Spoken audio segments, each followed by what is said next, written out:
Assalamualaikum warahmatullahi wabarakatuh, Ibu. Waalaikumsalam, ya, dan bisa saya bantu. Ya, alhamdulillah dalam keadaan sehat walafiat ya, Bu ya. Alhamdulillah. Ibu mohon maaf, saya Anita. Saat ini saya sedang mengikuti PPG. Saat ini ada tugas untuk mewawancarai rekan sejawat. Baik. Ini dengan Ibu Sulasmi. Betul. Mengajar di kelas berapa, Ibu? Di kelas 6. Oh, kelas 6 di SD Pelamampang 09. Baik. Maaf mengganggu waktunya, bersedia ditanya ya, Bu ya? Silakan. Ya.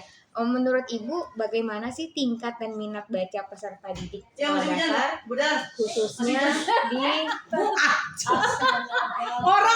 maaf Ibu ada sedikit gangguan tadi ya. Ini bagaimana tingkat dan minat baca peserta didik sekolah dasar khususnya di kelas Ibu yang sekarang Ibu ajar? Ya.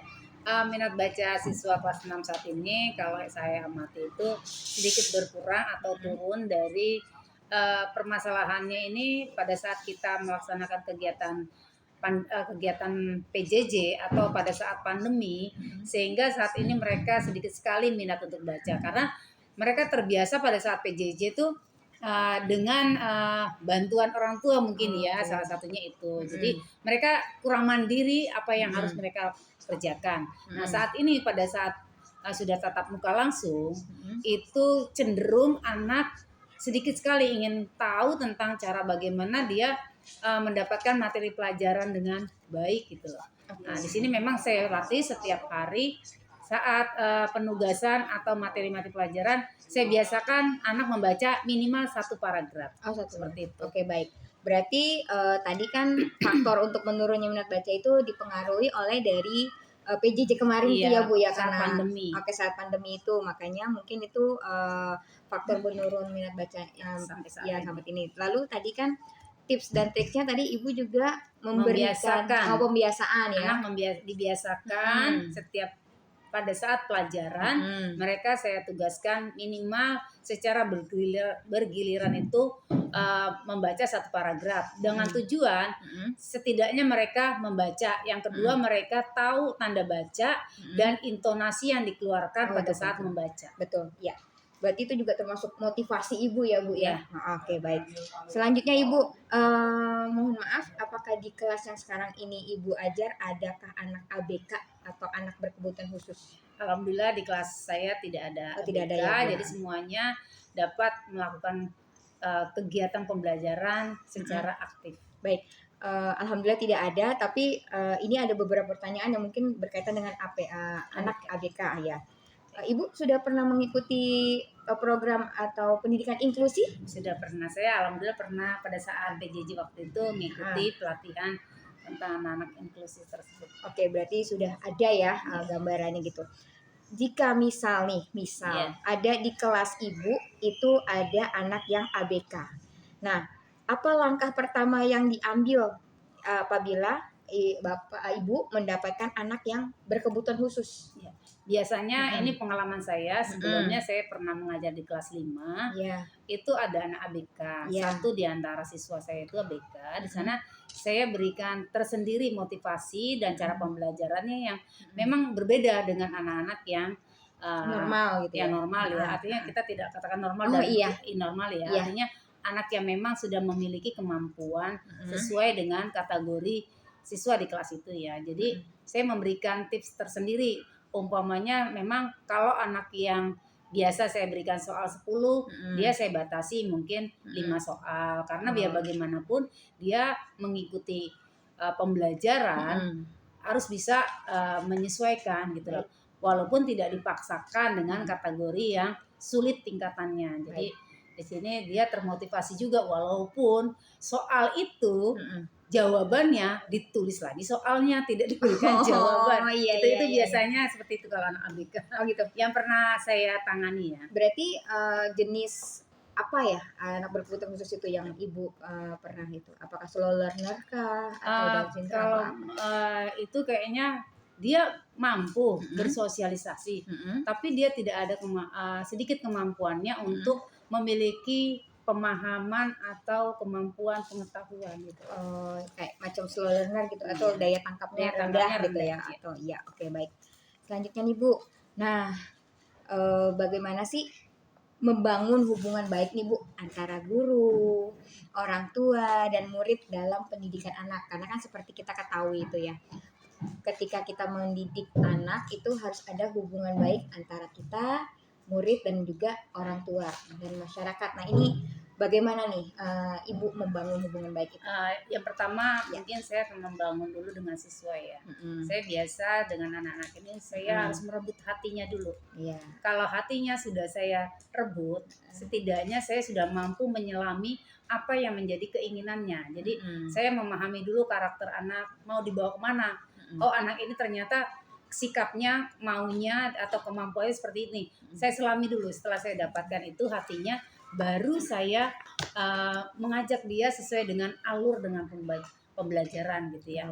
Nah, kalau sudah seperti itu, nanti kita enak pembelajarannya karena kata kuncinya udah saling memahami antara guru dengan siswa gitu ya. Jadi nggak perlu ngajar terlalu keras ataupun terlalu lembut, setidaknya saling pengertiannya kedua belah pihak itu udah bisa diatasi ya. Nah, kalau dengan orang tua biasa saya bangun komunikasi, setidaknya dengan memberikan laporan tentang anaknya di kelas atau kemampuan, kekurangan, lain sebagainya biasa saya beritahukan tentang informasi. Kalau ini biasanya saya japri aja ke orang tua ya bagaimana mereka kondisinya di dalam kelas gitu. Jadi orang tua juga merasa senang kalau diberikan penjelasan tentang anaknya yang memiliki progresnya gitu kekurangan atau kemajuannya.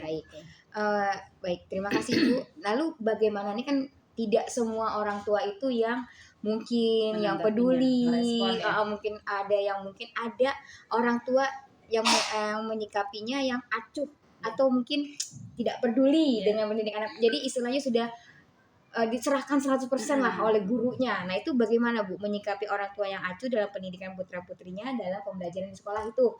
Itu bisa menurut Ibu itu kendala atau tidak sih? Kalau buat saya bukan menjadikan satu kendala, tapi membuat saya itu adalah tantangan. Tantangan. Karena biar bagaimana kalau orang tua itu tidak merespon sekali, tidak direspon kedua kali, mereka juga tidak menanggapinya. Buat saya hal itu justru akan membuat saya bagaimana caranya saya harus mencari peluang atau mencari cara supaya orang itu akhirnya tertarik gitu. Jadi saya terus saja komunikasi walaupun komunikasi itu tidak secara langsung, bisa komunikasinya saat ini kan sudah mulai aktif dengan penggunaan WhatsApp atau telepon ya, sekali dua kali tidak, nanti mungkin saya akan buatkan surat orang tua, mungkin kita bisa bertemu satu ketika gitu, dengan meluangkan waktu orang tua dengan saya seperti itu. Tapi selama ini Ibu sudah melakukan itu dan bagaimana hasilnya? Apakah berhasil atau bagaimana? Kalau tahun ajaran baru ini kan baru beberapa minggu ya kita jalani, tapi sebelumnya pengalaman ini udah pernah saya jalani dan buat saya hal ini juga harus nantinya orang tua tahu bahwa yang mendidik itu bukan hanya guru, tapi orang tua juga harus punya kepedulian dalam mendidik anak. Betul sekali. Ya, oke, baik Bu. Saya mau tanya nih, di sekolah Ibu ini ada tidak sih media pembelajaran? Ada. Itu alhamdulillah kami memiliki perpustakaan walaupun perpustakaannya tidak terlalu besar, tapi cukup untuk anak-anak belajar di sana. Selain itu kami juga punya pojok baca, di sana tersediakan buku-buku yang fiksi dan non fiksi, dan juga anak-anak memiliki media pembelajaran seperti buku-buku tambahan. Lalu selain media pembelajaran sudah ada di sekolah atau mungkin di kelas Ibu, Ibu pernah tidak menciptakan media pembelajaran selama mungkin Ibu mengajar? Pernah? Saya membuat satu aplikasi, ya seperti sudah saya pernah lakukan membuat Nerport. Anak-anak Nerport itu kan materinya awalnya pembelajaran, kita berikan materi. Di tengah perjalanan saya buatkan satu kuis. Jadi itu kuis sangat menarik dan anak-anak berminat. Kalau kita sudah buatkan Nerport di pembelajaran itu, kayaknya anak-anak juga menjadi tantangan. Kenapa? Karena satu sama lain harus saling tahu gitu loh. Kok dia menyimak, akhirnya dia tiba-tiba harus melakukan kuis dan akhirnya ada pemenangnya dan sebagainya. Itu menarik juga. Iya, sepertinya menarik tuh. Saya soalnya baru dengar itu Nerport. Kayaknya saya perlu belajar sama Ibu nanti ya Bu ya. Boleh. Saya membuka siapa aja yang mau belajar. Alhamdulillah ya. Jadi kita saling sharing ya Ibu ya. Tapi itu memang harus tentang teknologi saat ini. Jadi memang harus lebih menggunakan teknologi ya Bu ya. Nah ini Ibu, Ibu tadi pernah tidak ada kendala yang Ibu temukan dalam memberikan soal terkait literasi dan numerasi? Karena mungkin seperti kita ketahui ya, kalau kelas 5 itu kan ada AMBK-nya yang soal-soalnya itu dua hal itu, literasi dan numerasi. Nah, kalau yang pernah Ibu alami, Ibu pernah tidak menemukan kendala dalam memberikan soal terkait literasi dan numerasi? Oke, kendalanya memang banyak ya. Satu diantaranya soal-soal literasi dan numerasi itu kan dibuat dalam bentuk HOTS. Nah, pertama guru juga membuat soal HOTS-nya saat ini juga harus banyak pengetahuannya gitu loh. Nggak mudah membuat soal bentuknya HOTS. Betul. Apalagi anak kalau sudah kita sajikan dia tidak menyimak, memahami materi tersebut, mereka juga salah dalam penerapan khususnya jawabannya gitu. Kenapa? Karena mereka sendiri harus tahu dulu alurnya kemana gitu loh. Nah itu juga satu kendala ya. Betul. Tapi setidaknya dengan kendala ini guru harus juga mampu untuk yaitu tadi memahami soal-soal HOTS dan juga memberikan pemahaman kepada anak bagaimana menyelesaikan soal-soal HOTS itu. Oke baik, berarti langkah pertama yang seharusnya dilakukan seorang pendidik itu untuk mengimplementasikan pembelajaran HOTS itu mesti pendidiknya itu harus tahu HOTS itu apa. Iya. Ya, itu apa HOTS-nya itu, lalu bagaimana kayak seperti itu Ibu ya. Termasuk saya saat ini juga lagi harus banyak tahu belajar tentang HOTS-nya itu. Oh iya benar. Karena wah HOTS apa gitu ya, kayak apakah semacam hal-hal baru gitu. Lalu Bu, bagaimana Bu merancang asesmen penilaian yang digunakan dalam pembelajaran HOTS di kelas? Apakah saat ini Ibu sudah membuat penilaian atau asesmen dengan HOTS atau masih LOTS? Menurut Ibu sendiri nih? Kalau saya sendiri terus terang, memang belum sampai saat ini belum mempraktekkan dengan yang tadi Anda katakan. Kenapa? Karena memang itu harus banyak pengetahuan yang harus kita kuasai lebih dulu. Sekali, betul. Setelah itu baru kita masuk ke dalam penilaian, karena penilaian itu sepertinya di akhir daripada pembelajaran ya. Jadi emang belum mencapai ke sana gitu. Kalau satu saat kita bareng-bareng juga boleh. Oke, siap Bu, kita berkolaborasi ya Bu ya. Insyaallah saya siap Bu. Oke, terima kasih Bu untuk selanjutnya nih. Tadi kan Ibu menjelaskan Ibu pernah melakukan pembelajaran berbasis teknologi melalui aplikasi Nearport. Nah, itu selain Nearport itu Ibu ada tidak jenis media atau aplikasi yang Bapak Ibu gunakan dalam pembelajaran berbasis teknologi selain Nearport itu? Ya, pernah waktu itu saya yang sudah familiar ya, saya gunakan Google Form dan Quizzes ya. Oh iya, itu kalau Google Form itu mudah sekali. Artinya anak-anak pun kita berikan link, dia nggak perlu pakai harus menginstal, mereka udah bisa. Yang penting linknya itu mereka sudah bisa buka dengan login yang mereka punya akun masing-masing. Oke, apalagi sekarang udah disediakan yang namanya akun ID belajar dari pemerintah. Ya. Oh, berarti itu sangat membantu sekali ya untuk ID. Ya. Apalagi dia tidak ada batasannya. Iya. Kalau yang pribadi itu kan 15 giga ya kalau giga itu ya. Ya, itu tidak ada batasannya. Baik. Ini Bu untuk perangkat pembelajaran Ibu, saya pengen tahu dong, Ibu ini saat ini apakah membuat RPP setiap hari atau RPP yang digunakan Ibu itu adalah hasil dari download atau RPP yang dikembangkan sendiri? Ya.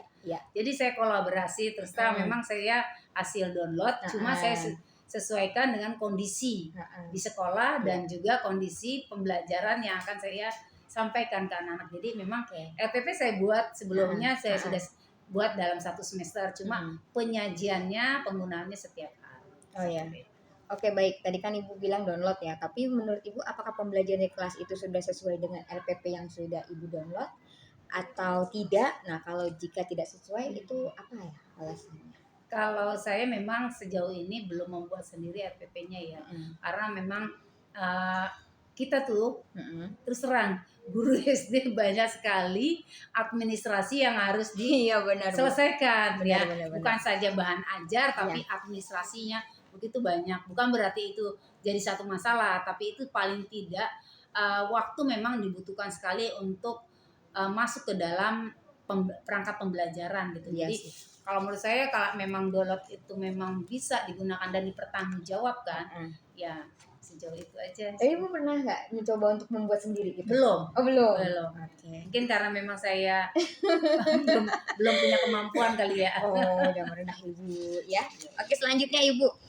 Menurut Ibu bagaimana sih cara memilih model pembelajaran yang menyenangkan untuk bidang studi matematika, tetapi mudah dipahami oleh peserta didik? Seperti yang kita ketahui, saya sendiri ketahui, matematika itu mungkin bisa dijadikan momok untuk pembelajaran kayaknya menakutkan, sulit. Nah, itu apa tuh kira-kira tuh model pembelajaran apa sih yang menurut Ibu itu yang menyenangkan untuk bidang studi itu?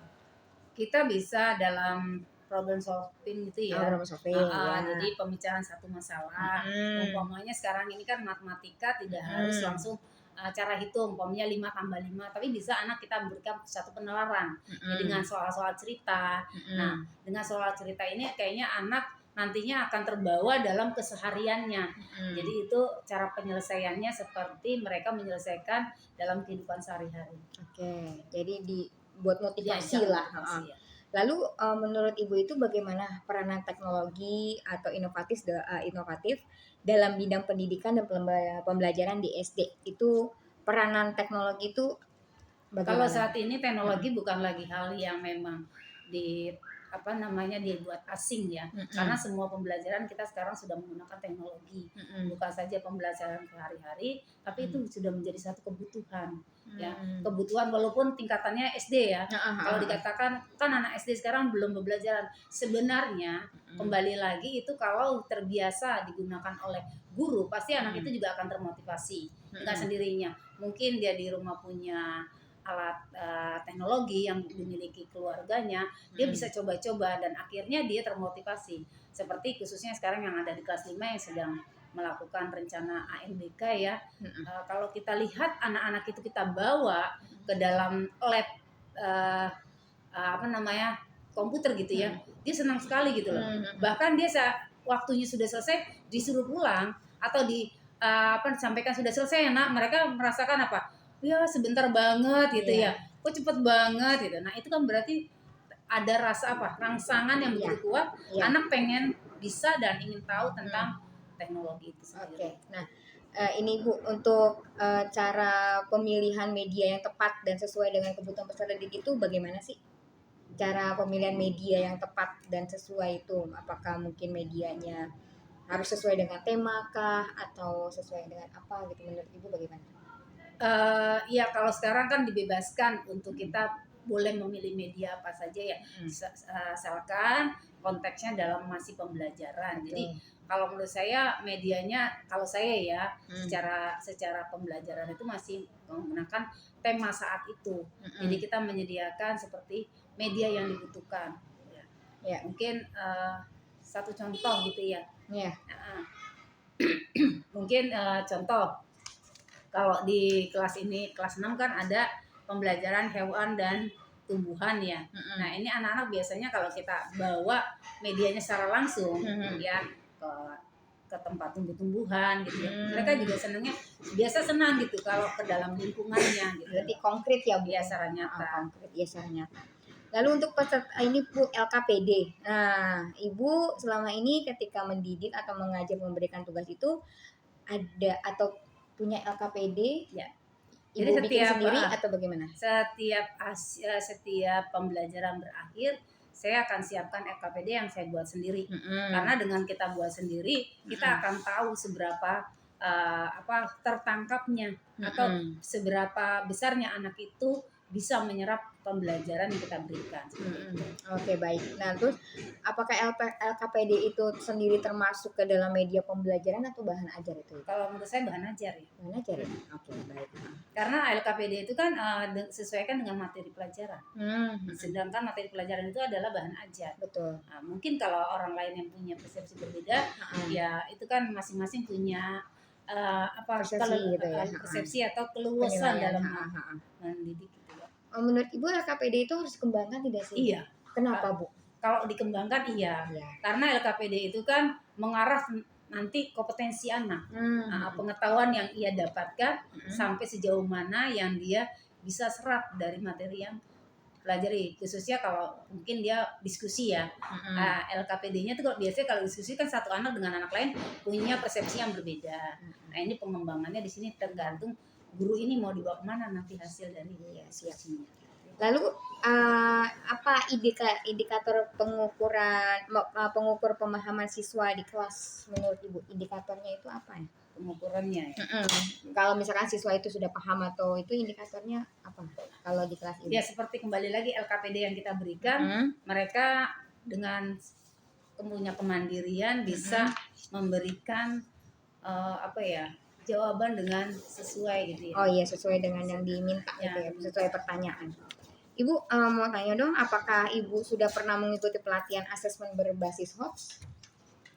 Sejauh ini saya secara langsung belum. Belum. Cuma kalau sedikit baca iya. Oh jadi otodidak ya Bu ya? Baca aja, cuma ikut pelatihannya belum pernah. Belum. Teman saya yang sudah pernah.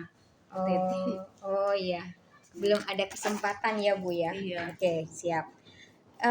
Lalu untuk apa aja sih yang harus dimiliki oleh guru nih Bu dalam menghadapi abad 21? 21 ya. Yang tadi 4C itu kan berhubungan sama hoax itu ya. Seperti tadi kita kan tadi udah bicara tentang kemampuan untuk teknologinya ya. Satu itu teknologinya. Yang kedua, apalagi sekarang memasuki era yang namanya merdeka belajar ya. Jadi anak juga diberikan kemerdekaan untuk memilih ya. Belajar atau tidak gitu bukan? Bukan bukan itu. Belajar atau tidak. Iya. Pembelajarannya mereka memiliki yang kita sajikan dengan beberapa seperti kita ambil aja contohnya ya, seperti seni kan. Seni ada seni musik, ada seni tari, ada seni lukis ya. Itu mereka boleh apa yang mereka minati dari 3 tadi. Ya, ini pertanyaan terakhir ini Bu. Ya. Apakah Ibu sudah memiliki data tentang karakteristik peserta didik kelas Ibu? Iya. Sudah. Untuk karakteristiknya, karena ini karakteristik itu saya ambil dari penilaian saya juga, selain dari apa yang menjadi catatan mereka atau ungkapan mereka saat mengisi biodata itu. Oh gitu ya. Oke, berarti Ibu sudah memiliki karakteristik datanya itu, jadi Ibu bisa tahu nih anak kemana gitu arahnya gitu ya Bu. Oke baik, Ibu terima kasih banget atas waktu yang sudah diberikan. Saya sangat terbantu sekali. Mohon maaf kalau ada kata-kata saya yang salah atau mungkin kurang berkenan di hati Ibu. Saya ucapkan semoga kita selalu dalam keadaan sehat. Ibu terima kasih ya Ibu atas waktunya dan atas jawabannya juga. Terima kasih Ibu. Assalamualaikum. Waalaikumsalam.